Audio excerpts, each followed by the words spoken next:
Well, hey guys, welcome to this week's episode of California Haunts Radio. My name is Charlotte, and I'll be your host for the evening. I am the owner and operator of the California Haunts Paranormal Investigation Team, located in Sacramento, California. We are 35 strong, and we are located up and down the state of California, Nevada, and Washington State, that is. And we're glad to be here tonight. You can see us at www.californiahaunts.org. Tonight, I've got a great guest coming on, Janice Oberding. I talked to her a few years ago, and I'm eager to talk to her again. But she is an author, a historian, a paranormal investigator. She's a little bit of everything, so it's going to be fun to talk to her. And she's what I call a oldie like me, because we've been around in the paranormal, I don't want to say industry, but the paranormal world for a long time doing our thing. So I'm really eager to talk with her. So without further ado. Hey, hello. Charlotte. Hey, how are you? Good. How are you? Good. Enjoying the beautiful October up here. Perfect. Absolutely. I know it's starting to cool down now. It was 93 today, but starting on Saturday, we're going to get our cool down, so it'd be nice. Yeah, closer to Halloween. The colors are starting to change. It's really pretty, yeah. You know, it's always goes up to Halloween, and then all of a sudden it gets really cold. That's how it always works. Yep. So tell everybody about you, for the people that don't know about you. I know about you, but why don't you tell everybody that's listening who you are, what you do?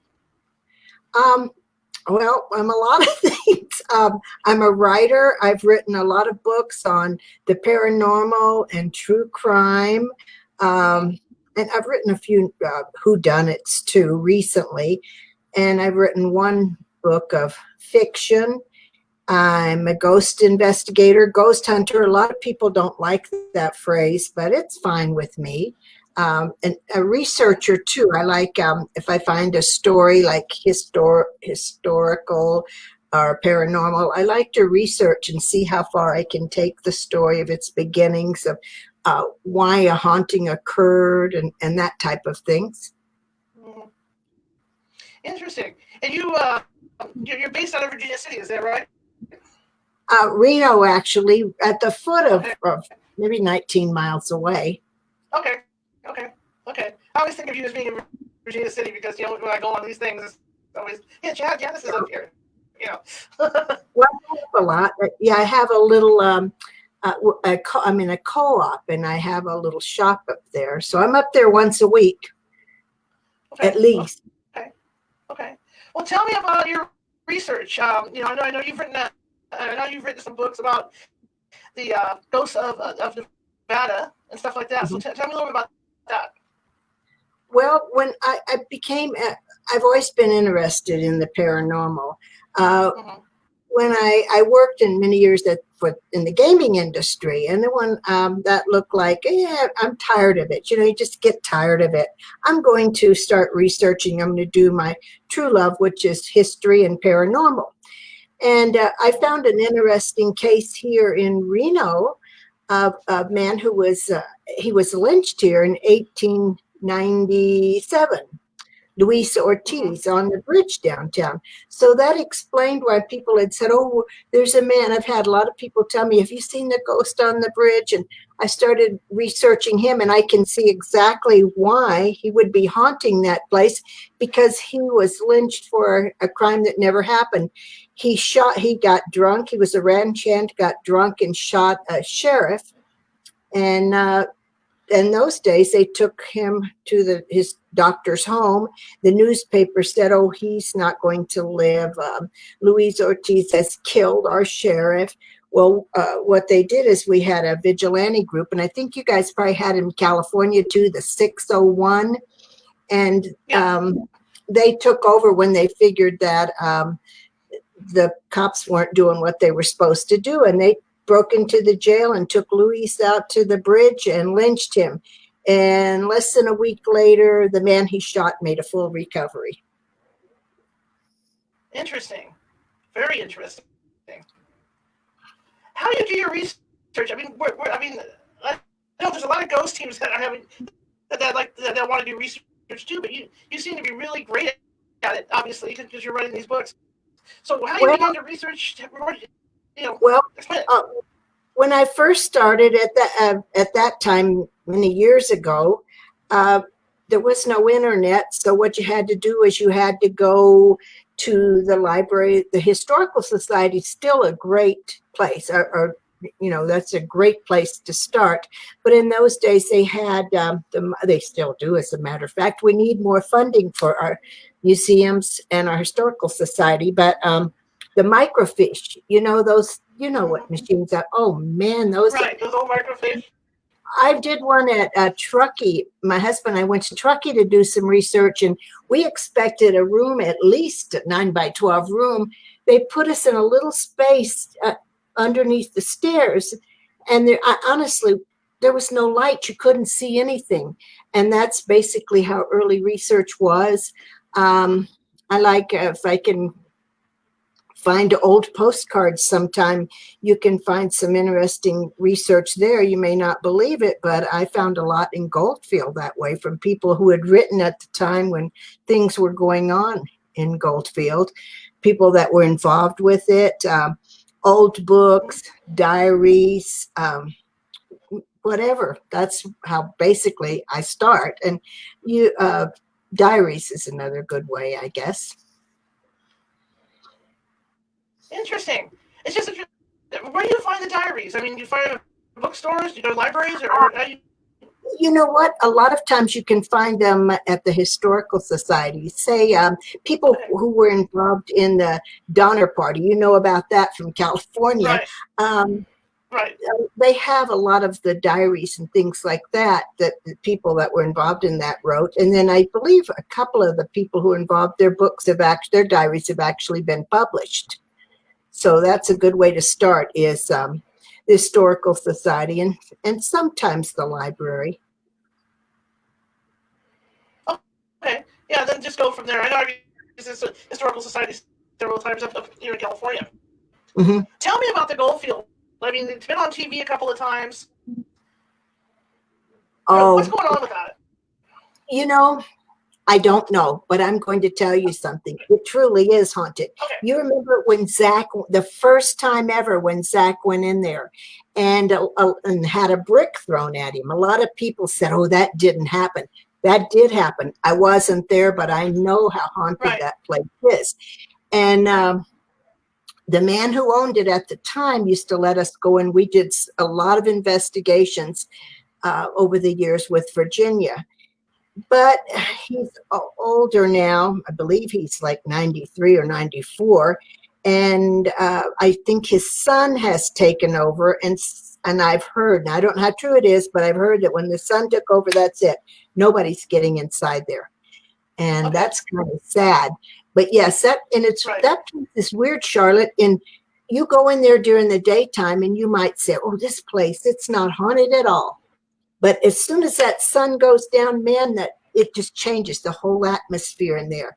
I was in there one day in broad daylight, and they were doing a séance on the third floor. And you would roll a ball and it would come back, roll a ball. And they said, "Oh, that's a little kid." No, no, I didn't believe that was the kid.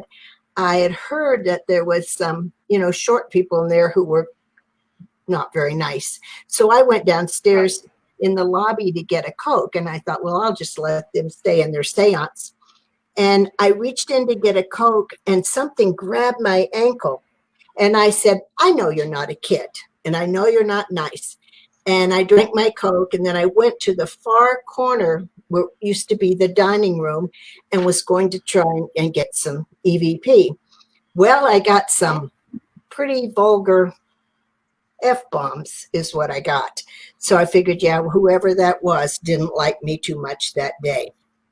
So yeah, it's very active, and I've known people be grabbed, pushed, yeah, and it's not all nice in there. Do you? This is something I've always wondered.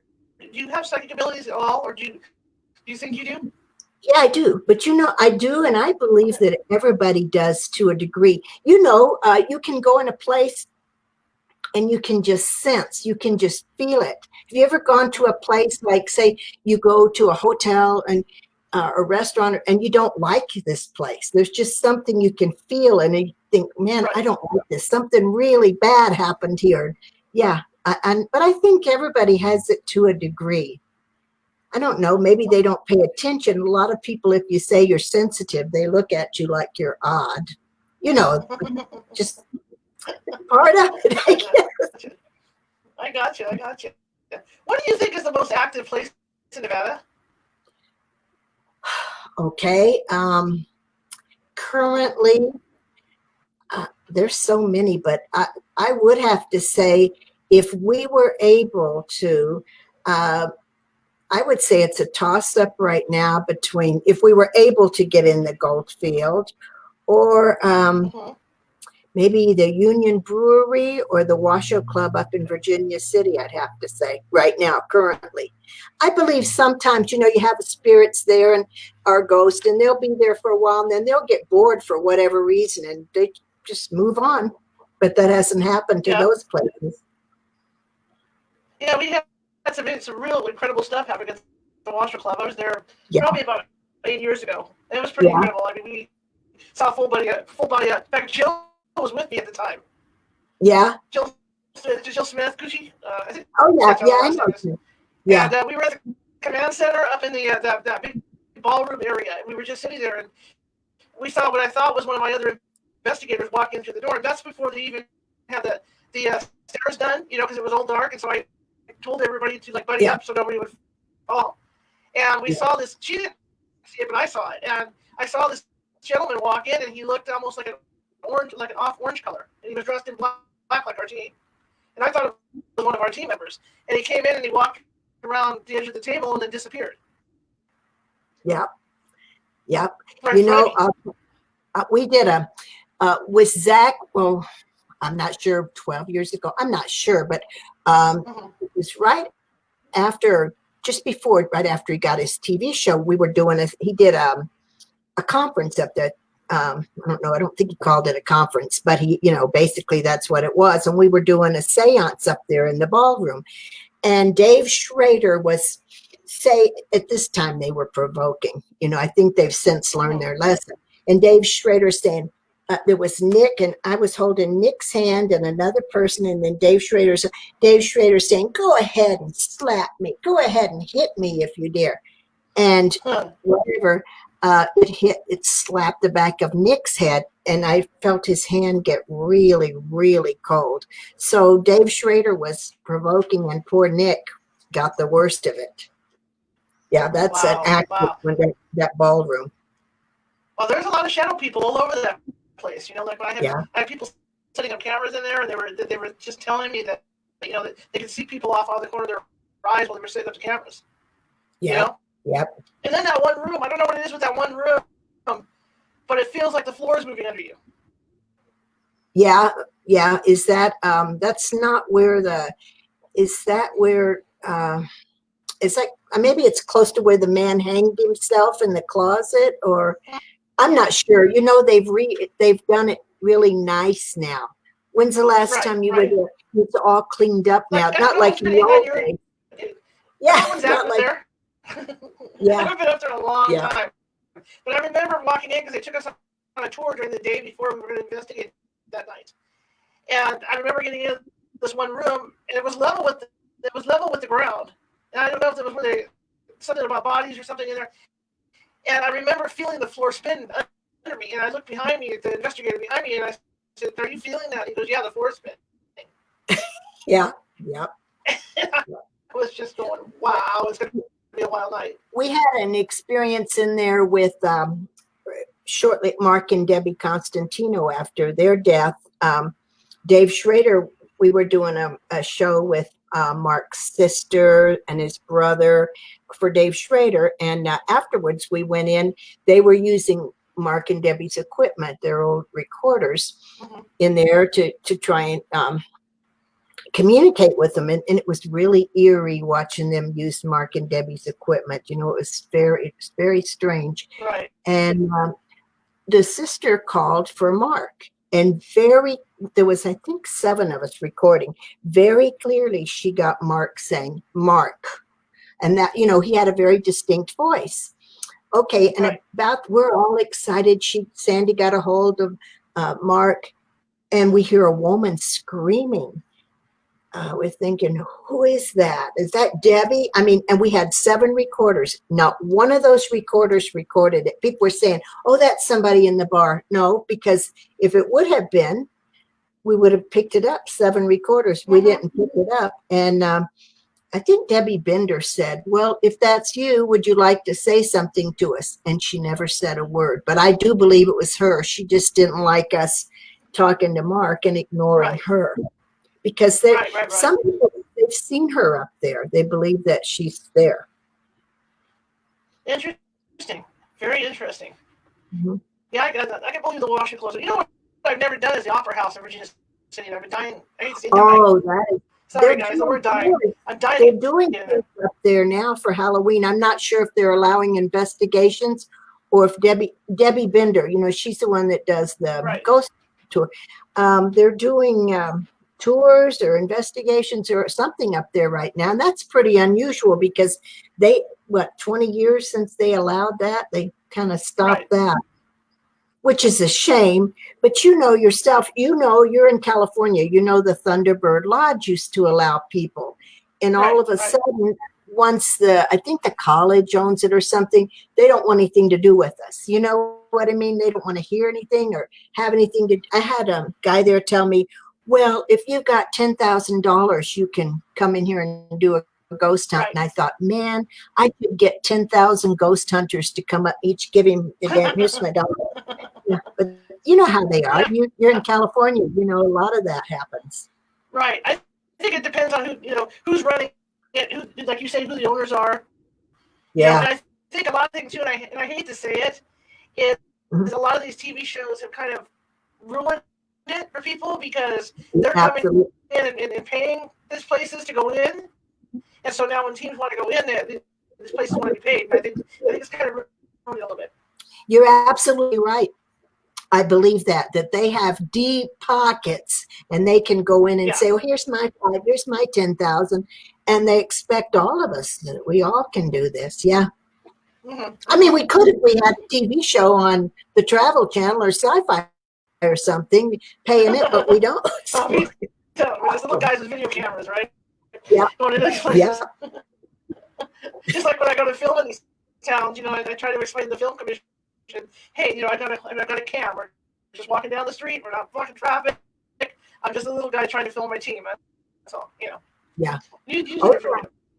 But they will. Some of them will say, my husband and I, we were at the cemetery the other day looking for Mark Twain's niece's headstone, and he called. We couldn't find it. I mean, it was hot as hell, and we're walking all over that cemetery. And he said, "You've been here before." I had, but lots more residents have come since I was there, and so he called the lady at the desk to come and help us. And he said, well, my wife's writing a book. And I said, you shouldn't say that, because now they'll come with their form and say, okay, here's a $10,000 fee. You know what I mean? Yeah. That's how they are. Yeah. Luckily, she was. Where's your insurance? And then it balloons from there, and you're just like, I'm sorry, I'm just a little guy. Yeah. Oh, I agree with you there 100%. Let's talk about the cemetery up there. I've never had the opportunity to go into the cemetery. We were going to and didn't get the time. What kind of stuff goes on in there? Which one? That one just in the city right there, Virginia, VC, Virginia City right there. The Virginia City Cemetery? Yeah. Okay. It's very haunted, but I'll tell you what, I think right now they're letting people come in the evening. You have to check, because occasionally they'll let people in, then they'll change their mind because people get in there and they tear up headstones and things like that, or want to take them home. And so vandalism's really a bad problem up there. But during the daylight, I had a friend, and I didn't know her at the time. I mean, I was there to meet her, and she came in and she starts telling me, like, a little boy's over here and this person's over there. And she had never been there before. And I knew she knows what she's picking up something here. So yeah, it's children, the story of the, what is it, the Undertaker who had the little hut or something, and he was killing Right. people. I think is that I never heard that story till Zach found it, so I don't know.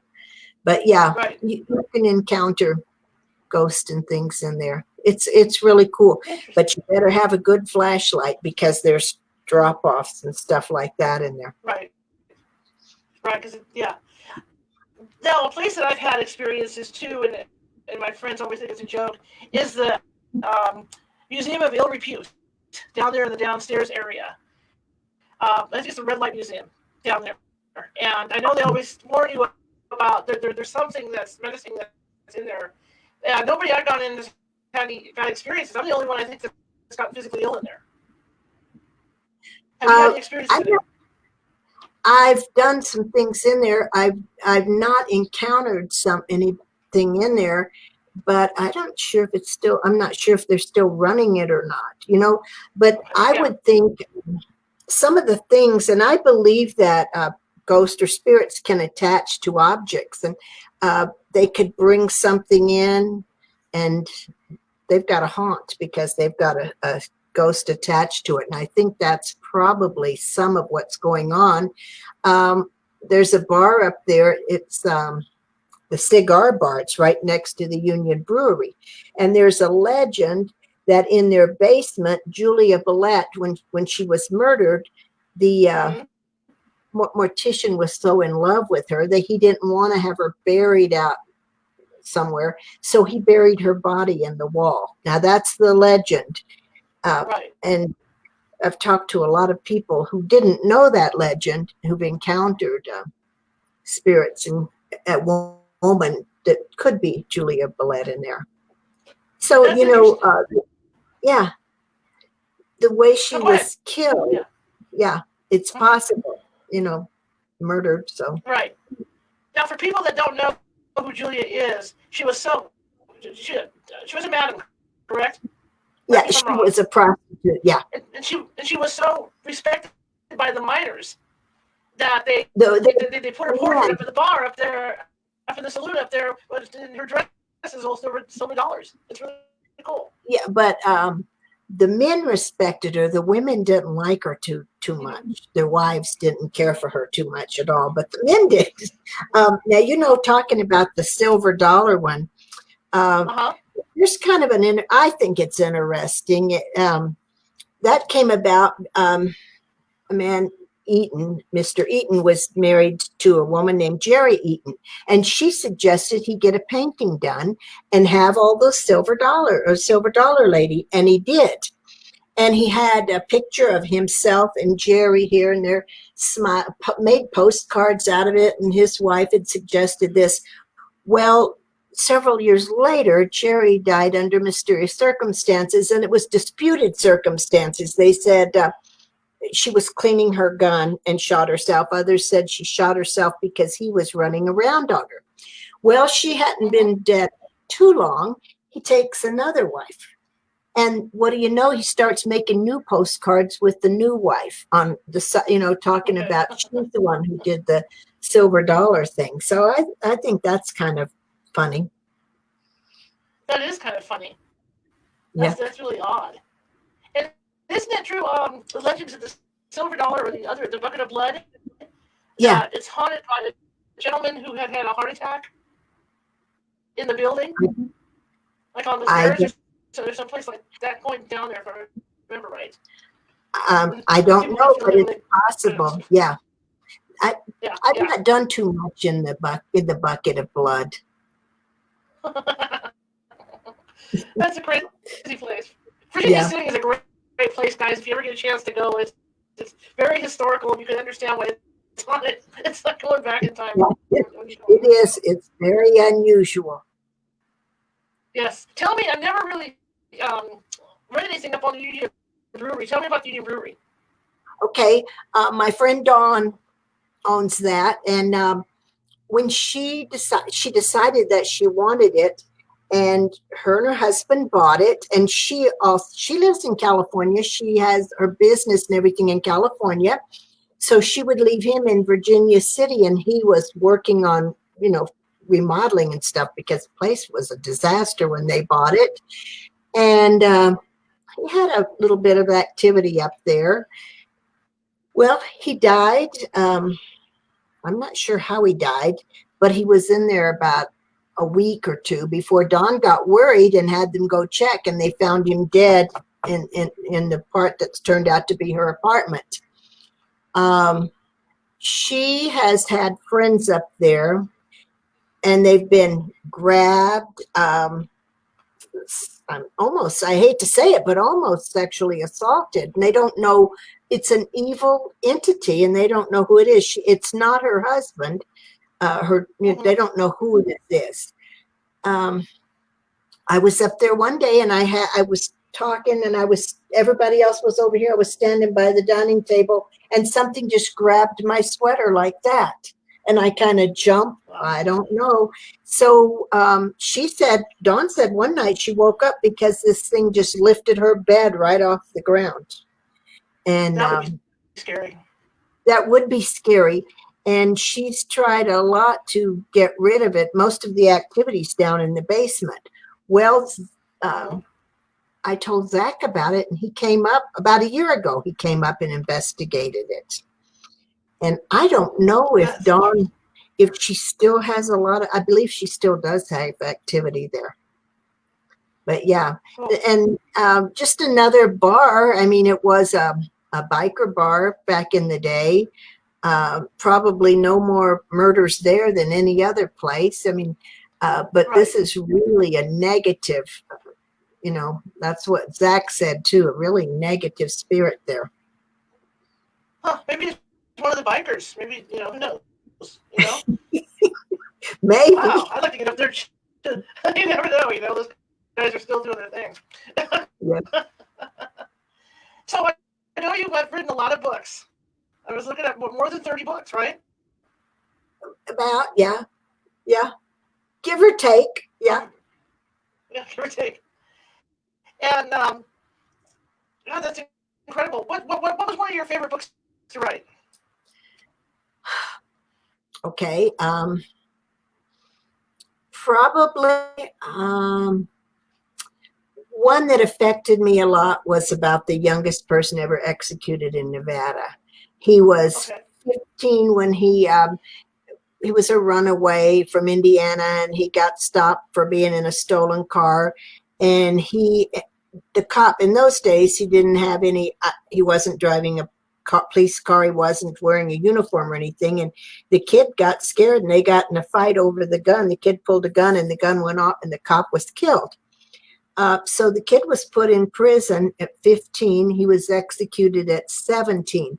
And that story, I mean, when I found that story, I thought, I can't believe the state did this to a kid. I mean, I can understand punishing, but I don't believe in the death penalty. I mean, just keep somebody, don't be putting somebody to death, but 17, and I just couldn't get away with how society was. They were very cruel in those days. Very, I had to research that, and I did. I found family members. I went back and talked to some of his family members, found who I believe is an old girlfriend. I have letters that he wrote when he was in prison to his family. This boy, his grandmother wrote letters to the governor.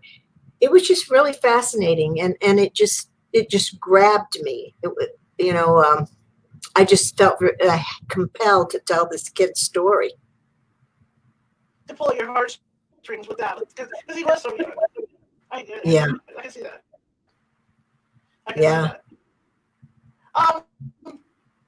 I know you've done books on I guess I was looking at some of your books. I was skimming through, the list last night.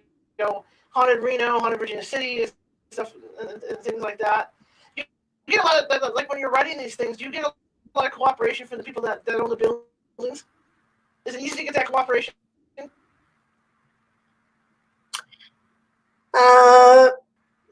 Not in Las Vegas. No, not in Las Vegas. And in Virginia City, yes, but not back in the day. You were there, Charlotte. You know how it was back in the day.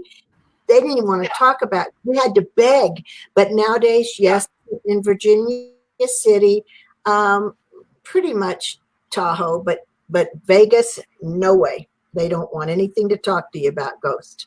Mm-mm. Well, it's amazing that they've had the TV shows about it. I mean, it's amazing, like Renee Russo got in there, and with the whole Elvis ghost and all that with her show.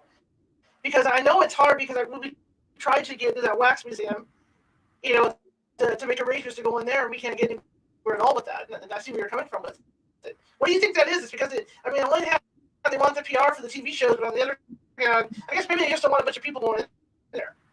I think what it is, one thing they have in Vegas is, now I'm going to slaughter this, at the Caesar's Palace. They have the largest, I'm going to say this, and somebody from Vegas is going to say, you should have looked at your notes, but it's the largest outside of the Eastern world Buddha, and it's the god, goddess of four winds or four-faced goddess or something.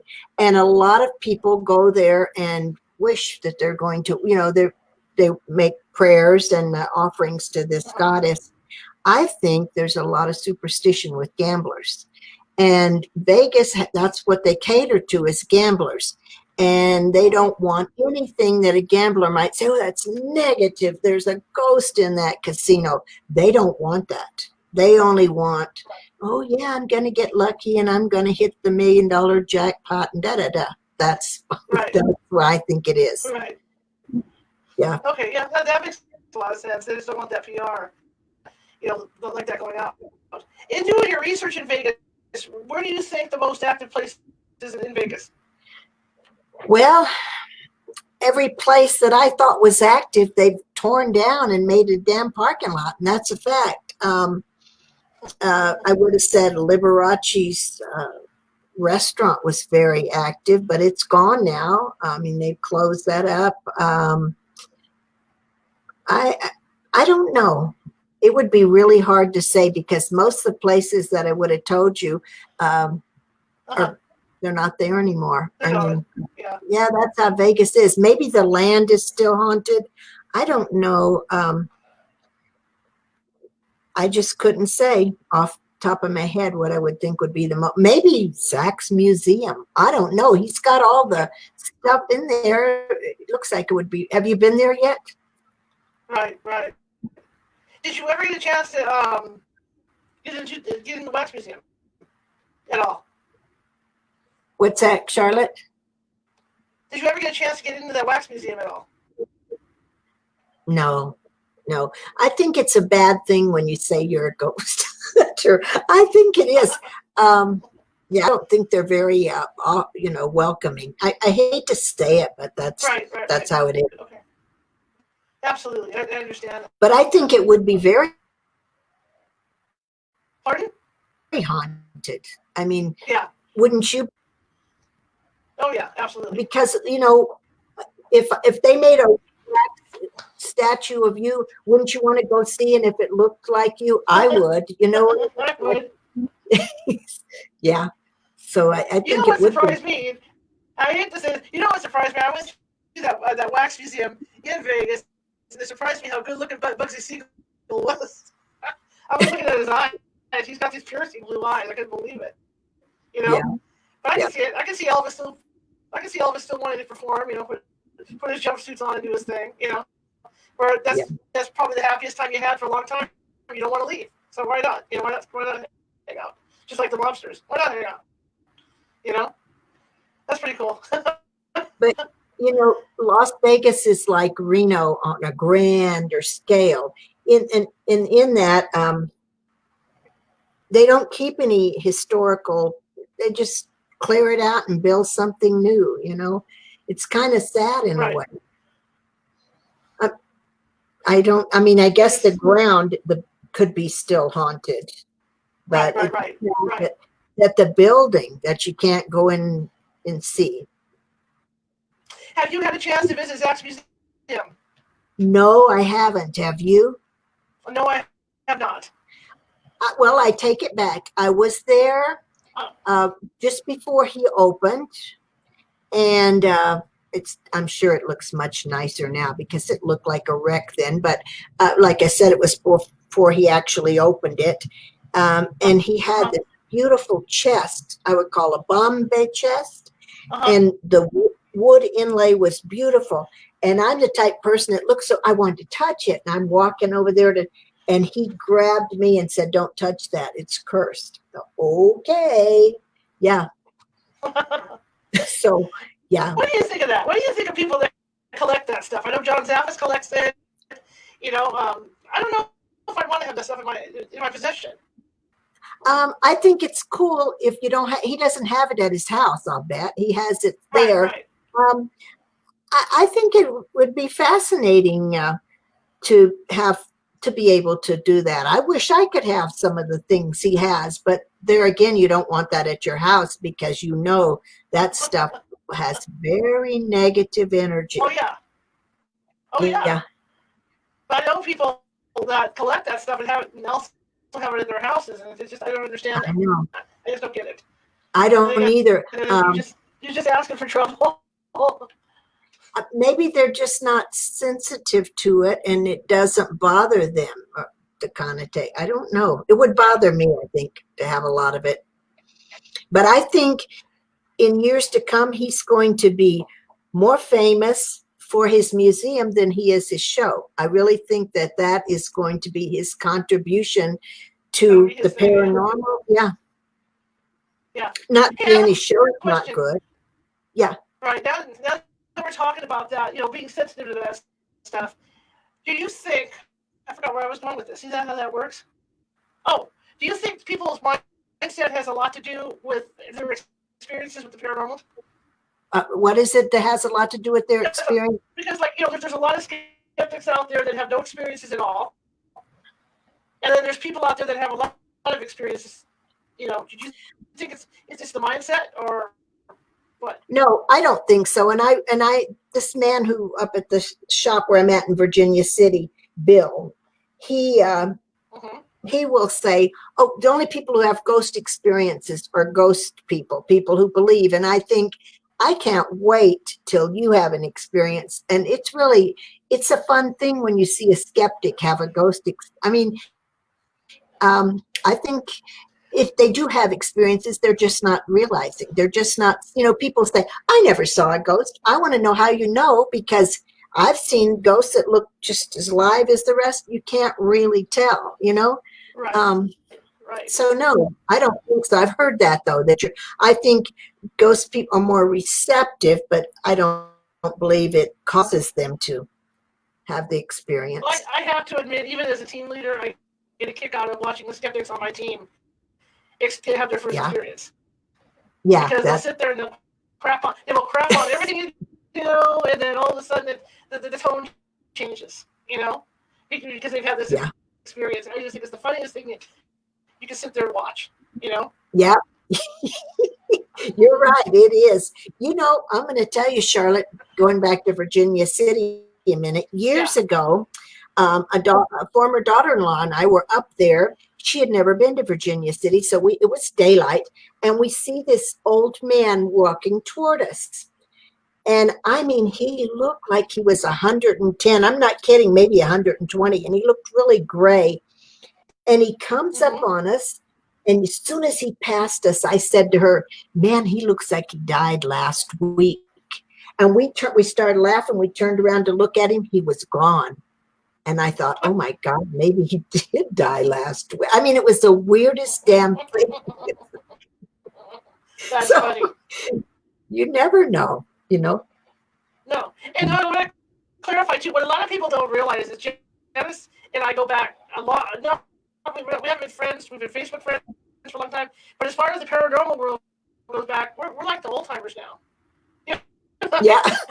We kind of that point. Yeah. When I see the day, when I see, when I feel like an old timer doing this stuff. Yeah. Yeah, we've been doing it for a long time. We were doing this before they had all those fancy lights that go off and all that stuff. We were doing it old school. In some ways, it was fun. It was the old way was the fun way too, though. Right. Right. Yeah. See, these guys, I've seen people. I found with clients, if we don't go in with all the fancy equipment, they don't want us in. They want to see all the lights because they see. I know, because they're watched all this stuff on TV, so they expect you to roll up with a fully equipped ghost hunting car or something. I don't know. Yeah, and that's another way. No offense to Zach or any of them. That's another way I think they've kind of altered ghost hunting, and not necessarily for the best. I mean, I understand they're making a living. I understand that, and I don't fault them in any way. But I think they've altered it, maybe not so much in the good way, because now if you have a new team member, you know what I'm saying, you take them out on they expect something like, they expect all this stuff they see on TV. I've had them walk away, say, this is boring. And during an investigation, because all the light, boom, boom, boom, boom, boom, everything like that's not happening. So, Yeah, I know. I mean, the newest piece of equipment we have is the X-Cam. I mean, that's it. So you look at the rest of our stuff, and it's all old school, and people will come along and go, well, where's all the rest of it? I'm sorry. Yeah. That has it all. Yeah. And they keep it for you. Yeah. My thing is, sometimes I'll ask people, if you don't know what a ghost is, how do you know what kind of equipment you're going to use to get evidence or to, capture something? Yeah. But yeah, I guess that's part of it. That's it. It is part of it. So I've been watching your Facebook, and did you just clarify for me if I messed this up? Did you write a new book, or did you write add to a book, or just recently you have something coming out, right? Oh yeah, I have Murders, Mysteries, and Misdemeanors of Las Vegas, Murders, Mysteries, and Misdemeanors of Hollywood, Secret Reno, and then I did the novel, The Death on a Cold Night. Yeah, that's all I can think of it. I think that's good for a year, but with the COVID and being, not able to go a whole lot of places, it was good. Right. Gives you a chance to write more. Yeah, it does. Yeah. It does. So tell me about those books. You get the impression what's in them from the titles, but tell me a little bit more. Okay, well, the Murders, Mysteries, and Misdemeanors of Las Vegas are crimes about all the unusual crimes and just crimes that have taken place in Las Vegas. And then the same with Hollywood, but I did Hollywood and Los Angeles, because Hollywood is wonderful. It's got all the stars, but there's a lot of interesting crimes that took place in Los Angeles, like not just necessarily the Black Dahlia. At that time, there was many women who were killed in similar things, all unsolved. In the 40s, it's like they really didn't like women too much, or the cops. I mean, I don't get this. All these young women just, that's it, murdered in very odd, strange ways, and nobody. So the Black Dahlia was one. I don't even believe she was the first, but for some reason, she captured the news media's attention. And then the one of Lana Turner, the actress, her daughter supposedly killed her lover, but I talked to somebody who was an investigator and said, people don't run into a knife. I mean, the daughter pulled a knife and supposedly this man ran into it. So, I mean, just those type of crimes. Some of them have been raked over journalism for many, many years. And it's just fun, I think, to research those and to look at them a bit differently. And some of them I even found the one, and I talked about that, and I'd love to go do that. The man, his wife was a runaround, and he came home one night and caught a man running out the door, and she, instead of being contrite, she just stood there and told him, I'm running around. What are you going to do about it? Well, he shot her, decapitated her, cut her hands off, and took her body out. And and that place, the house where all that happened, is a dentist office today. Now, can you imagine? Oh my Okay. gosh. I would love to go in there to see if I could, pick up on anything. But Yeah. they never, yeah. And he was executed. California executed him for that. And so that Wow. was the end of him. Yeah. So a lot of, it's funny how Las Vegas and Hollywood, how they both attracted a lot of people who they didn't have any filters or limits or anything. It's really interesting. Mm-hmm. That's interesting. I would love to write books like that. That would be so fun to do that research, and Mhm. dig. Are you getting into police files on those too? Are you allowed to access those? What'd you say? Like when you're working on the stuff like the Black Dahlia and so different the cases like that, are you able to access the police files on them or the court files? Um, no, not really. Okay. A lot of that is online. Um, Mm-hmm. or like the old newspapers, and some of it now, like you talk of the police files, a lot of those police files have disappeared on the Black Dahlia and they don't know where they are. And there's a man, and his name just escaped me. He is a writer and he believes that his dad actually was the Black Dahlia killer, and he's written some books on that. And I believe he's a retired detective with LAPD, and so he was able to really get in there and research. Um, yeah, but a lot of stuff that involved in her case just vanished. They didn't keep records then as they do today.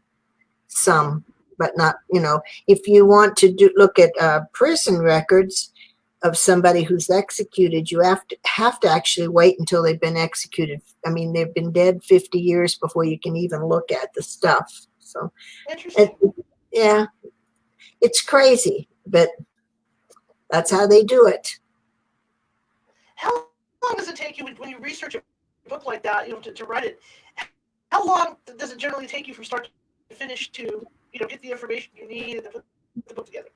Okay, on the one I told you about earlier, the youngest person ever executed, Floyd Lovelace, Mm-hmm. it was 25 years of researching because I was working full time at the time. And we went to Indiana 3 times to research what we could find there. We got the trial transcripts, and that took us a number of years because when we first went out to Elko where the trial took place, they couldn't find the damn transcripts. I mean, that's not supposed to happen. But we found those. My sister helped me on that when she was able to interview his attorney, who gave her a great big box of paper, his personal paper and letters and things like that. And I was able to talk to 2 of his brothers. So, yeah, 25 years that took. But, yeah, Wow. yeah. It just depends on where you want to go with the story. If you want to go really deep into the trial. In my book, I did a lot of the trial because I thought it was fascinating how they didn't really care that this is a young person. They just wanted results. They were very narrowly focused. They didn't think about the empathy for this kid at all. And so it's interesting when you look at the trial, how that wouldn't be allowed today. I mean, they would throw them out with that kind of behavior, but they got away with it back in those days.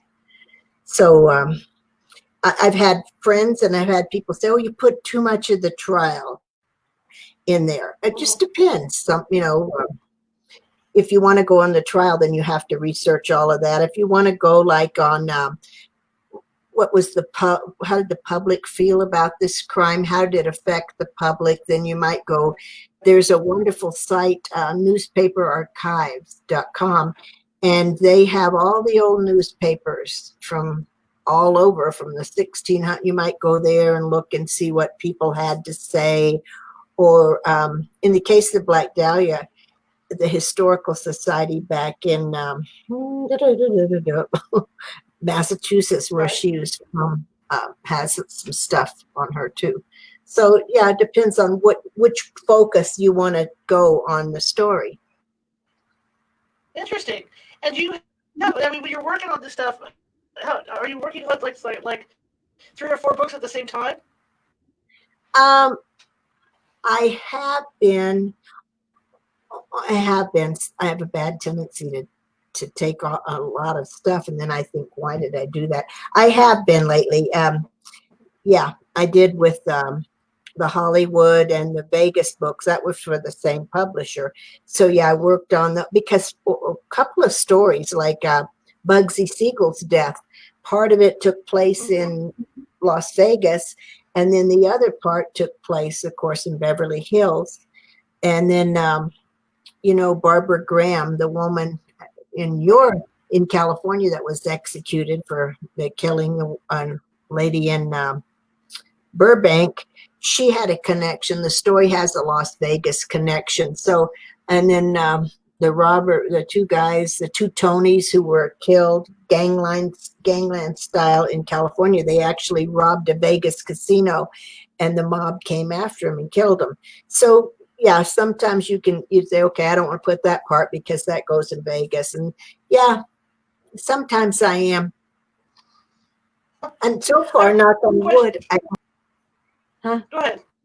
I was Oh, just that's going to say, fantastic. knock on wood, I don't get mixed up on which story. Which, I have a question yeah. from the chat room. What has been your favorite topic to write about? Well, I gotta say, I like historical crime. I guess would be, yeah, historical crime. And a lot of times, and I don't put them in the book, but a lot of times when you're working on historical crime, you can see that they'll say, oh yeah, there was a ghost involved with that. And say, what? So yeah, sometimes you can find things in there that maybe some other person doesn't see or something, and you might give you something to go and look into and stuff. But yeah, I like historical crime, I guess. Cool. Now, one more thing I want to ask you about. I don't know if you've ever been there, but I'm curious since we're talking about, since we're all over the board, but we're getting a lot of info tonight. The Cal Neva. Have you ever been out to the Cal Neva? Oh my God. Yes, the Cal Neva in Lake Tahoe. Yes, ma'am. Yes. We had a friend 20 years ago who worked up there. So at that, we had what I was telling you, we had run of the place. And I am telling you what, Frank Sinatra is there. I don't know. I've heard, I haven't been in there in 5 or 6 years. I've heard that they've filled in the swimming pool and that they were starting to tear down the showroom. I hope that's just a rumor. I don't know, because he did hang out in that showroom. I was there and had friends, grabbed here and there. Mark and Debbie and I did a TV show there. And we were talking about the one room, Frank Sinatra's cabin, where he had the closet where the trap door where people could come in and out of. And we were talking about that. And the camera was focused on us. I'm going to use my little book here and show you. And we look over at a table and we see the remote come up and it starts turning around like this, turning around, and then it just goes. We looked and we said, did you see that? No, of course, nobody saw it but Mark and Debbie and I, but we saw it. So yeah, Marilyns Cabin got a great kind of a weird picture. A friend had a new camera and went into her bathroom and took in total darkness. And I'll post it one day. I mean, it looks like her. You can say, who is that? Marilyn Monroe. And it was taken in her cabin. Another friend, she thought her mother might have had a connection and she was asking her something. And yes, she said, yeah, I know that. So, I mean, we got some good EVP and things. Yeah. You like the Cal Neva? That's awesome. That's I've never been there. So that's another place I've never done. I've never gone to Cal Neva yet. I'm telling you, I'm thinking, I hope I'm wrong, Charlotte, but I'm thinking they might have kind of ruined it because this new company wanted it, and they were going to do remodel, and they were going to do this. First, they wanted to build new condos there, and they were going to move Marilyns Cabin. So I'll bet you it's nothing like it. No, it's nothing like it used to be. And that's a Probably not. shame. Yeah, that's a shame. It's sad. It's really Yeah.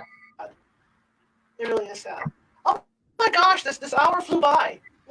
Wow. See how quick that went? Yeah. Thank you so much for coming on. Oh, I really appreciate it. oh, thank you for asking me, Charlotte. And I would like to touch base with you when I go to Virginia City and do some investigating with you. Oh, I've never yeah, had a yeah. chance to do that yet. You know how to get a hold of me? Yeah, do that. Yeah, all these years we've never met in person. That's what's kind of weird about it all, right? We've both been like paralleling and never met in person. But I would love to meet you, meet up with you and do some stuff with you. I'm also writing a couple books of my own. I'd like to pick your brain a little bit too because I'm just new. Oh, good. That's wonderful. Yeah. Okay, sure. You know how to get a hold of me. Okay, great. Absolutely. Is there anything you'd like to plug? Anything you have coming up or anything, or websites or anything? No, just Facebook, and I have a Janice Oberding writer at Facebook, and that's all. That's good enough. But yeah, that's good. Okay. Well, thank you so much, Janice. It was Thank you. Okay, you take care. Have a good one. You too. All right, you too. You have a good one. Bye-bye. Bye-bye. Anyway, that was fantastic talking with Janice. I kind of cut her off at the end, and I'm sorry for that, for cutting you off at the end. I didn't mean it. I hit the button too fast. But I've known Janice from afar for many years. I've been doing this for over 15 years, so we're all one big happy bunch, all us old timers, and that was just great to have her on. It's just been something I've wanted to do for a long time. Coming up for us, we'll probably maybe do some switching around on the show to where I'm getting more and more guests that want to come on. So I'm probably looking at switching up to doing 2 nights a week, and so I'll try to figure that one out. My other show, I kind of haven't been doing it, but I want to get back into doing that as well. We did an investigation on Friday night that kind of wiped me out for the weekend, so I didn't have the energy to do that show. But I really want to get on there and talk about the different cases from the California Haunts case files and whatnot. So hopefully I can do that, get that going this weekend again. The other thing is that I'm going to be moving out of this studio. This is my big photo studio, and because I need to use it for video and some stuff with some projects I have going on, and some professional stuff for my work. So right now I'm in this studio, which is somewhere I didn't expect to be, but we're going to be moving in. I'm going to be moving into the smaller studio within the next couple of weeks here. I'm just waiting on a new backdrop to come in that's going to fit in there because I had rebuilt a closet area. Not a very big closet, but big enough closet to put a sound booth in, so that I can do these shows. So that's going to be coming up too. So you're going to notice some difference in the audio because the audio in there is going to be a lot fuller and stuff because that's all been done to sound studio specifications. So hopefully within the next couple of weeks here, and like I said, it looks like we're going to be doing 2 shows a week coming up here, and I don't know when that's going to start. Next week, I've got a great guest coming on. His name is Steve Snyder, and he's an author. And kind of goes something to my heart here is that he wrote a book about his father, who was a pilot in World War II, and he was shot down by the Germans. And he went ahead and did a lot of research on what happened to his father after he was shot down. So he wrote this wonderful book about it. And I'm going to have him on next week to talk, to tell us about it. So, without further ado, I'm going to shut up now and look us up on the internet, www.californiahaunts.org, and also please donate. I'm trying to keep these shows going, and like with everything else with COVID, everybody's got the income's just not there to keep these things going, and I'm paying fees for StreamYard, I'm paying fees for my internet, and it'd be great if I could get some donations in. It's running along the bottom for PayPal me down there. I'd really appreciate it, even if it's a minuscule amount. And please share this. Please share this with your friends. Or if you don't like the show, share it with your enemies. That's cool. Just as long as we just share, and get more people involved in watching the show, because I think we're putting together a a really good program that the people are enjoying and are going to enjoy in the future. So without further ado, thanks guys. I'll see you next Wednesday at 6:30. Have a good one.